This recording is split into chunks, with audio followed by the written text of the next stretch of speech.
हे जे तुम्ही वरती फोटो बघताय ही 300 रुपयावर धंदा करणारी एक नंबरची छिनालबाई आहे.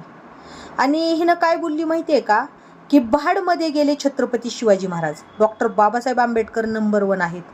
काय केलंय छत्रपती शिवाजी महाराजांनी. आणि परत काय छत्रपती शिवाजी महाराजाची लायकी आहे का डॉक्टर बाबासाहेब आंबेडकरांची बराबरी करायची. तर ऐक, छिनाल भावली आणि सगळ्याला पावली.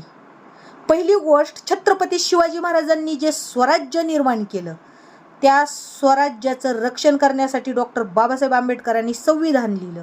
पण जेव्हा डॉक्टर बाबासाहेब आंबेडकरांनी संविधान लिहिलं त्यावेळेला डॉक्टर बाबासाहेब आंबेडकरांना विचारण्यात आलं होतं की इतकी मोठी जिम्मेदारी तुम्ही निभावलेली आहे, तुम्हाला त्रास नाही का झाला. त्यावेळेला डॉक्टर बाबासाहेब आंबेडकरांनी सांगितलं होतं की छत्रपती शिवाजी महाराजांनी स्वराज्य निर्माण जे केलं ना ते स्वराज्य माझ्या डोळ्यासमोर होतं म्हणून मला अजिबात त्रास झालेला नाही. आणि तुला छत्रपती शिवाजी महाराजाचं कार्य का माहीत नाही. तुझी विचारलं ना काय केलं छत्रपती शिवाजी महाराजांनी तर ते तुला माहीत नसण्याचं कारण सांगते. तू महाराष्ट्रात राहून सुद्धा छत्रपती शिवाजी महाराजांचं कार्य तुला माहीत नाही.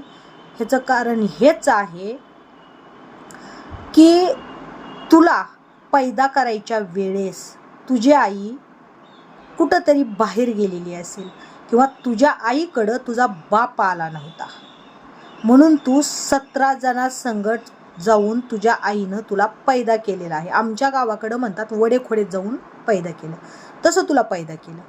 आणि तुझं लग्न जरी झालं तरी तू तुझे लेकरं पैदा करताना तू 300 रुपयावर धंदा केलास. तुझ्या घरी रोज एकाची लाईन लागली, त्यामुळं तू त्याच्यात गुंतून गेलीस ती धंदा करण्याच्या नादात. 300 रुपयावर धंदा करण्याच्या नादात, 300 रुपयावर शरीर विकण्याच्या नादात तू एवढी गुंतून गेलीस की थोर पुरुषांचे महान कार्य काय आहेत हे तुला बघायला वेळच नाही भेटला. आणि तुझ्या आईनं तुला समजावून सांगितलं असतं ना की छत्रपती शिवाजी महाराजांनी काय केलेलं आहे किंवा डॉक्टर बाबासाहेब आंबेडकरांचं काम काय आहे किंवा इतर थोर पुरुषांचं काम काय आहे हे तुझ्या आईनं तुला समजून सांगितलं असतं तर तुला आत्ता माहिती झालं असतं. पण विषय असा आहे की तुझी आई पण त्या धंद्यात गुंतलेली होती, त्यामुळं तुझ्या आईला वेळ नाही भेटलेला तुला सांगायला की थोर पुरुषांचं कार्य काय आहे ह्या महाराष्ट्रासाठी. तुझ्यासारखी छिनालबाई आणि तू छत्रपती शिवाजी महाराजांची लायकी काढणार. अगं नासके, तुझी लायकी तरी आहे का ग. तुला खूप घाण भाषेत बोलावं वाटतं, पण काय होतंय आता तुला घाण भाषेत बोलून स्वतःच हे नाही करायचं म्हणून गप्प आहे. आणि डॉक्टर बाबासाहेब आंबेडकरांचे जी भीमसैनिक आहेत, भीमकन्या आहेत, त्या कधीच असं बोलू शकत नाहीत. त्यामुळे तू डॉक्टर बाबासाहेब आंबेडकरांचं नाव घ्यायच्या लायकीची नाहीस आणि डॉक्टर बाबासाहेब आंबेडकरांचं नाव पण नको घेऊ. कारण डॉक्टर बाबासाहेब आंबेडकरांचे खरे भीमसैनिक, खऱ्या भीमकन्या आहेत. जितके त्या डॉक्टर बाबासाहेब आंबेडकरांना मानतात, पूजतात, तितक्याच त्या छत्रपती शिवाजी महाराजांना मानतात, पूजतात, तितक्याच त्या छत्रपती संभाजी महाराजांना मानतात, पूजतात.